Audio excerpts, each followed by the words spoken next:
So, welcome everyone. Thank you for joining us for Gwinnett County Public Library's bi-monthly Social Justice Club.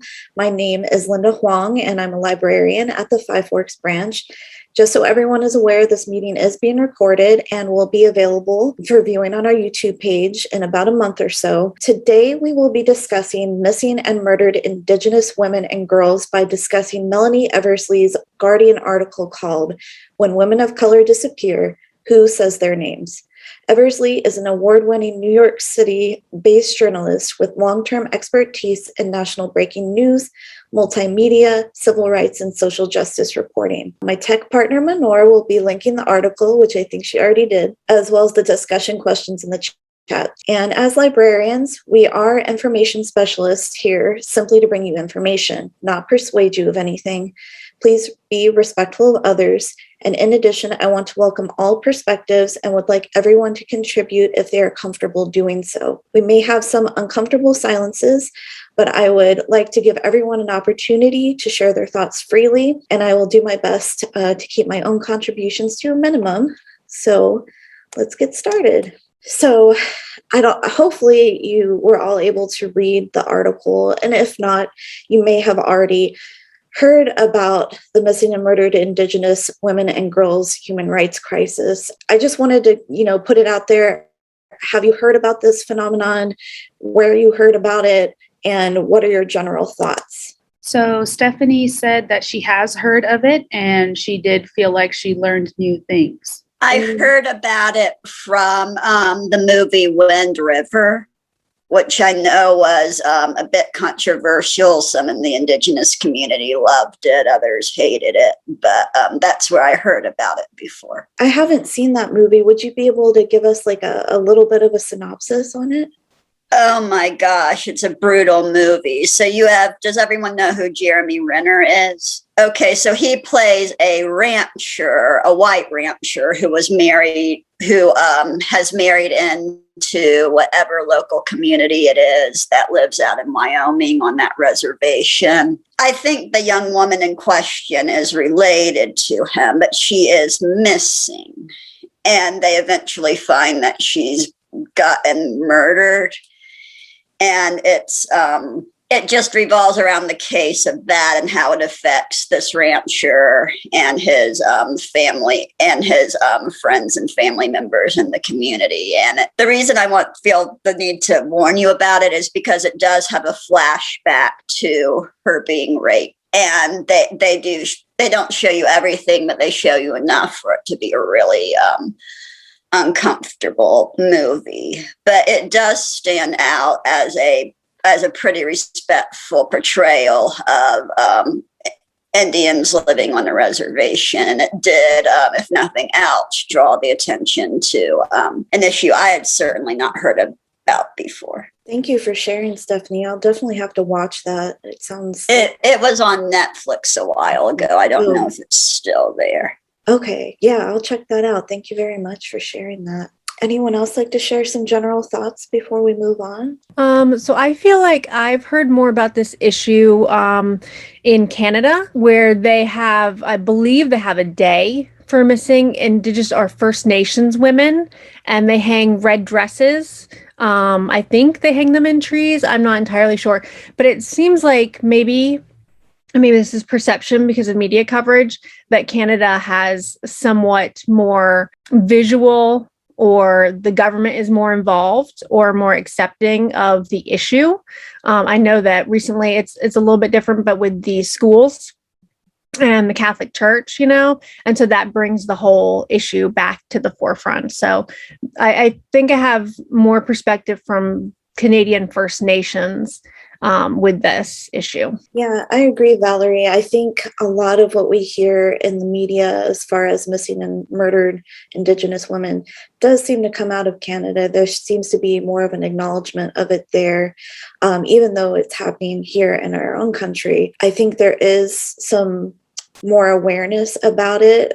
I've noticed, I listen to a lot of true crime podcasts, and I've noticed that there have been certain true crime podcasts like Up and Vanished and The Fall Line, for example, that have covered, Up and Vanished in particular, the latest season was about a missing Indigenous woman up in the Northwest, and they still don't know where she's at. They don't know exactly what happened to her, but it was the first time they had brought attention to a woman of color. Prior to that, the other seasons were about white women. I noticed with the Fall Line, for example, they do tend to cover cases of people of color and lesser known cases. So they've always kind of been at the forefront of that, but I noticed it's kind of picked up a little momentum. Another thing with Canada is the Highway of Tears. So it's called Project Epan now. Epan is a Royal Canadian Mounted Police task force that was created back in 2005 to solve cases of missing and murdered persons along this specific stretch of highway. They're all female, and a good majority of them were Indigenous women, and their cases have not been solved. But there's a task force specifically aimed at that, and it's startling because it does. It's right there at the border of the U.S., and it can be really tricky with the tribal authorities and investigating because they're underfunded. I think the article talked a bit about that. But anyway, I'll be quiet. If anyone else wants to talk a little more about that, please go ahead. I was going to say that you definitely, I feel like, hit the nail on the head on the fact that like Canada seems to be more forthcoming with their past. And obviously everyone has a lot more work to do in recognizing the past, but I feel like the US especially is just that one place that doesn't ever want to bring up the past about anything wrong that this country has done. And I think we definitely fall short because of that, because we just want to bury things instead of just acknowledging that they happened, and pretending like they didn't happen doesn't help anybody.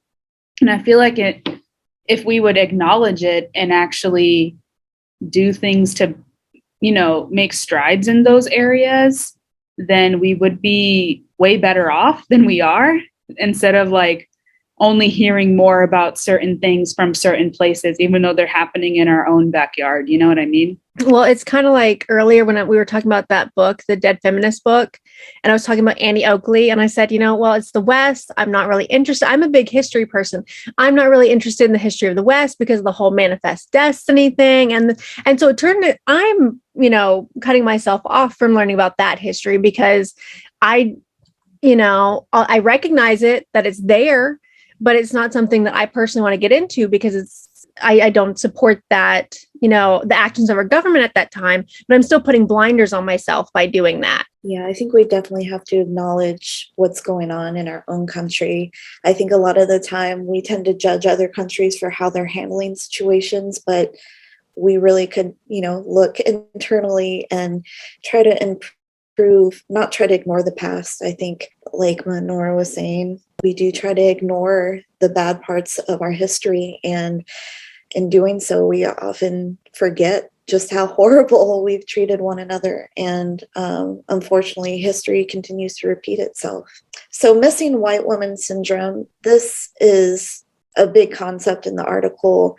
And I know the researcher in the article was talking about how he saw all these white women, white girls with a lot of media attention. He said, I wonder, if that's actually the case, if we're just focused on a specific sect that we deem as being worthy of protection versus women of color who are seen as less than human or othered, so they're not worthy of protection. Does anyone want to speak on that or want to talk about any? I just wanted to comment that it makes me a little sad or maybe it's something that other people have seen, but I hadn't noticed or thought about it, how making more news about white missing women or girls basically creates more revenue for the channels or the news or the newspapers who are printing this news. And so it all goes down to, I guess it's all about the money and not about the lives. My brother-in-law was confused. He's like, okay, this Gabby Petito news is very sad, but why is it receiving so much coverage? Like, it's not just that it's covered and every missing persons case should be covered. It's that it plays on the loop constantly trying to soak up every detail, but only for white women, which Gabby Petito's life was very valuable, and I hope she rests in peace. But it is unfortunate that I don't know any names either of Black or Indigenous or Hispanic women missing. I'm sorry. But it's unfortunate that they didn't get the same coverage. I think Linda made a good point about, with the media and making money. If y'all remember Nancy Grace, and especially because when I read this article and I was like, oh, all these names of these white women, like I know these names, and it didn't occur to me. But it's because they'd be on the news for months or weeks. Lacey Peterson, Scott Peterson's in the news again, and it's insane because, I don't really know any other names. If I watch local news, a lot of times stories will come up when it's a Black woman whose body has been found. You don't hear about her when she goes missing. You hear about her when she is found. And usually there's a relative that they interview and they're like, I told the police, I told them, and they didn't listen to me, because it's not going to be something that they can put on the news. It's not sensational. It's not this, sort of picture perfect, sort of person that they can like hold up as this sort of like perfect woman. Not that they probably were anyway, but there is that sort of like white fragility, that this woman should have been protected. And unfortunately, in American culture, Black women aren't afforded that same, sort of position. And Ashley wrote something in the chat and said Gabby Petito's name was the one that she was trying to remember. They researched her case faster than any woman of color that I heard of, and agreed. Even I couldn't tell you a woman of color that was missing or murdered off the top of my head, because I don't know any. Like, yes, in passing, I probably saw some articles here and there, but nothing as big as the fact that I can still remember Gabby Petito's name months after it's happened. So it just goes to show you the prioritization for certain communities in this country, which is disappointing, but not surprising at all at the same time. Impressed by all of the examples you gave. And I just want to say, Valerie, the point that you made regarding you only hear about a Black woman once her body is found. And that was very powerful for you to say, because it kind of, I didn't even think about it that way. It's like, I think a lot of the times, you'll see family members post, women of color that are missing, but you don't hear about it in mainstream media. You don't hear about it on whatever news channel you're watching. And it's heartbreaking because, being a woman of color, knowing women of color with these vibrant lives, these are people that are loved, and loved just as much as any of these other women that are publicized, and knowing that no one would really give a damn if they ended up missing is just insane to me. And I'm going to bring up and Vanished again, but Ashley Loring Heavy Runner was the name of the girl who went missing on the Blackfeet Indian Reservation.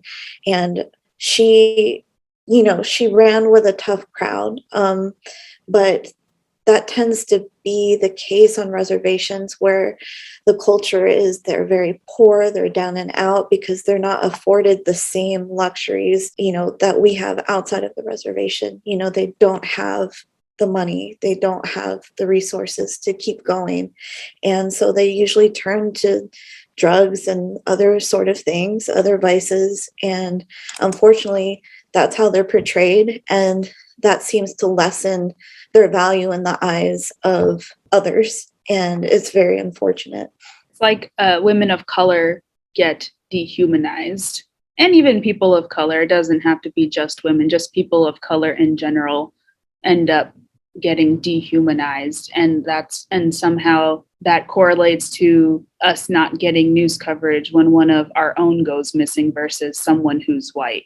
Because I feel like they wrapped up Gabby's case in like 2 days almost. Like, I'm over exaggerating, of course, but like that was the quickest turnaround time I'd ever seen a case for literally anything in the government system, like in the system of law. Like, that's the fastest I've ever seen the turnaround time be. So it's like, we could do this for everybody, you know, it doesn't just have to be girls who are white. One of the things that I had heard after, because there was some immediate backlash, which is part of, the article that we read. And so it was having this was able to put a spotlight on women of color who are missing. And when it did that, I think there was at least one case that they were able to turn around and solve for an Asian American woman.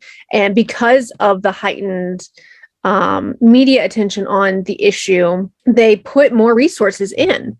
And they could have done this before, but they didn't. But now the attention is brought, and then they found another woman, an Asian American woman. I don't remember her name. But so when the attention is there, the resources are more available, and these women can be found. It just shows you that basically the same communities that are stereotyped or that are oppressed are the communities who have to bring the awareness in order for the government or the police to do more. Yeah, I 100% agree, Lennon. Minor, were you going to say something? I was going to say, like, Valerie's completely correct. Like, if, they were able to find that Asian American woman that was missing, that's wonderful because of all the coverage that Gabby's case was getting. But I wish we would keep the same energy even after it dies out in the news cycle, and that's what sucks too. And that is something that we also kind of need to fix. Yeah, and not just when it's a hot button issue, not when it's just the thing to do. It should always be that way. Kind of going along with that, the next question is, how do we think white feminism affects Indigenous feminism or other forms of feminism? Are there more factors that play into Indigenous feminism than white feminists don't realize? It's hard because I am a white woman, so I can't speak for women of color. But I did my undergrad thesis on the women's suffrage movement. And it was pretty much how these women went from their origins in abolition. And then by the time that they achieved women's suffrage, they were white supremacists. So they had a lot of power. They were still women, but they were still white women.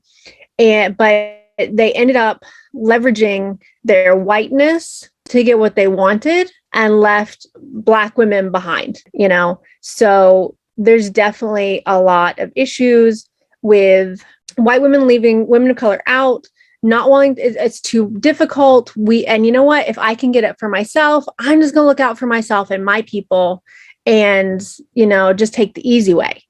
So there's a great history of that in this country. So yeah, it's a lot more complex for women of color. Ashley says that we covered some of this in the previous question too, how fast the turnaround of Petito's case was, keeping the same energy for women of color, et cetera, et cetera. Any of you read White Tears, Brown Scars by Ruby Hamad? No, but it's on my for later shelf thing. We actually had, sorry to derail, kind of, but we had a local teen in our area do a feminism display in our branch for the past month, and it was super awesome, and she's such a wonderful little human being. And we had that book on our display, and actually I think Noelle, our Learning Lab person, checked out that book, and I really want to read it because it looks very, very good. It is excellent, so I highly recommend it, but I think it does address a lot of the things that we're questioning right now.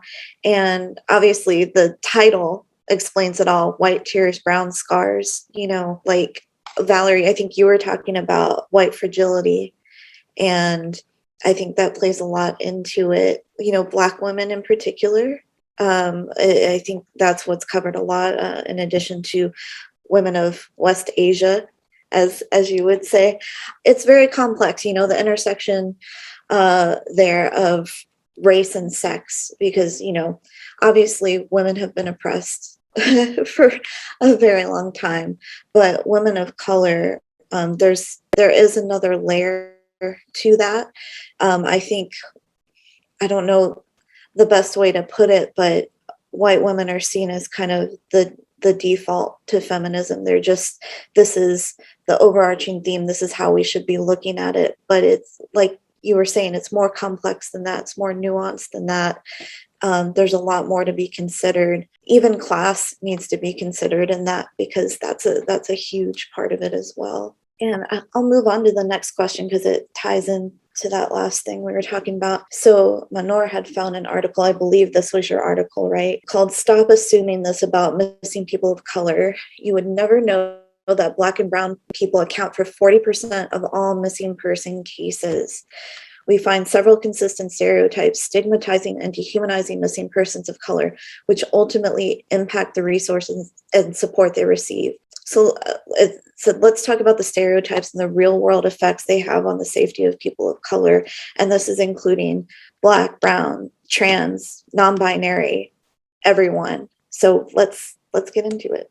Well, it's like you said, what was her name? The woman who went missing from the Blackfoot Reservation? Ashley, Lauren Heavy Runner. Ashley. So she was, and with a rough crowd, which there's nothing wrong with that. But I think it's unfair to assume that every missing person of color is on drugs or running around with a rough crowd or whatever. I think that's unfair. And of course, it's also unfair to assume that just because somebody was on drugs or they were promiscuous or whatever, that their life somehow matters less. So both the stereotyping that people of color are this way, that they're bad, and that the people that, for whatever reason in their life, oppression or whatever, are bad, that they're like, we somehow shouldn't put the resources in or give them the media coverage. Yeah, just like you were saying in the article, it says missing adults, particularly Black males, are often stereotyped as bringing this upon themselves, usually as a result of some sort of criminal activity. They aren't considered victims in most cases, not sons and brothers and fathers whose lives matter, just burdens on society and our tax dollars. And I would say that about some pretty well-known cases and trials that have been happening recently. It seems like the victim isn't a victim, and in a court of law, they come out to be the aggressor. At least that's how they're portrayed, unfortunately. I know it's a little bit different. It's not the same thing, but this conversation makes me think about Philando Castile, and he was told to show his ID. And then so he's reaching for his wallet and the cop's like, stop reaching, and shoots him, because he's making an assumption that he's going to reach for a weapon or he's going to do something. And he's just following instructions. But the cop just sees a Black man who he's scared of and he reacts. So he's putting his own perceptions on someone. He doesn't see him as an individual. I was going to say something in the similar vein, even when Linda was mentioning like the victim turns out to be like the aggressor, even when they're in court and talking about these kinds of things, like even when you're having the news coverage of, a person of color dying versus a white person dying, or even just committing crimes, the white person gets like their pristine yearbook photo. And then like the person of color gets like the world's worst picture, even if they're the victim. And then you're trying to dig into their past and trying to figure out all the bad things they've done. But when it's the white counterparts, it's the complete opposite energy that they give off. And even in the cases that have been happening recently, we've been seeing that too, right? Where they're not getting the justice that they deserve, and they're clearly putting their own biases into it by like having majority white juries in these cases of blatant racism, and not getting the convictions that we should be getting, because for us it's so cut and dry, clear as day. And like some people don't want to take their job seriously and like flip through a catalog during a trial, and like not give the victim the the justice they deserve because they're not even here on the planet anymore to defend themselves. Like, it's ridiculous. When you were talking, I was thinking of the Ahmaud Arbery case and the lawyer that said he had long, dirty toenails. Like, excuse me, what does that have to do with anything that we're talking about right now? Absolutely nothing. Nothing at all. Yeah. It's awful. And so the same thing goes for these missing women and the women of color. Like, you're going to do the same thing you do with these types of cases and try to make them out to be bad people when they're the ones that were the victim of something terrible.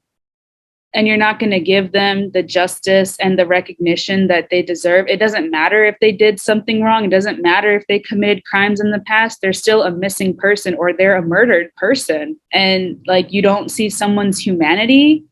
You just want to twist it into whatever narrative you feel like putting it into. It's so gross. Just so easy for you to hate a group of people. It's harder to see each individual. It's harder to realize these people have lived, useful, worthy lives. And I think our country is so divided right now. And we tend to think, I would say on the whole, because obviously not everyone is like this, but on the whole, we tend to see things very black and white, literally.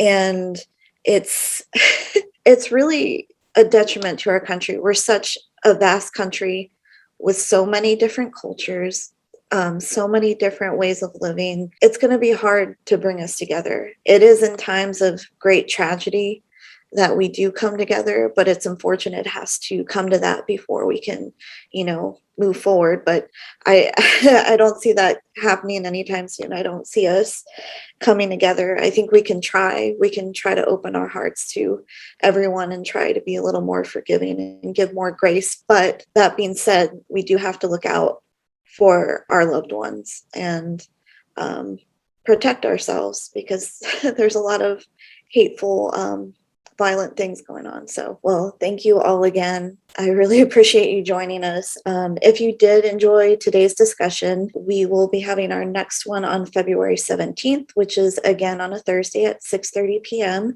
We'll be discussing Black health and wellness for Black History Month. Registration is required, and you can sign up by going to gwinnettpl.org and clicking on the calendar link for February 17th, or you can call the Customer Contact Center at 770-978-5154, and the link will be up soon. Thank you so much.